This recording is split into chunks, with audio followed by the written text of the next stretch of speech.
কুলের টক ঝাল মিষ্টি আচারের কথা শুনলেই যেন জিভে জল চলে আসে। তো এরকম প্রথমে আমি কুলগুলোকে ধুয়ে বোটা ছাড়িয়ে ভালো করে এরকম করে ফাটিয়ে নিচ্ছি।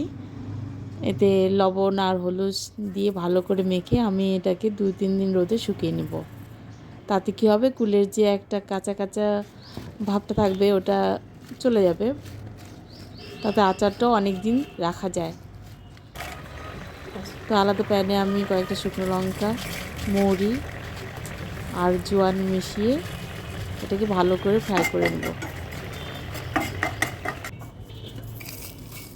এরপর এটাকে মিক্সিতে আমি গুঁড়ো করে নিচ্ছি। আর কুলগুলো শুকানোর পর আমার দেখুন এরকম হয়ে গেছে,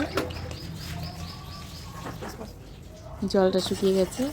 আর এদিকে আমি গুড়টাকে আগে জলে ভিজিয়ে রেখেছিলাম, রেখে ছাঁকনি দিয়ে নিয়েছি। অনেক সময় গুড়ের নোংরা থাকে, সেটা বেরিয়ে যায়।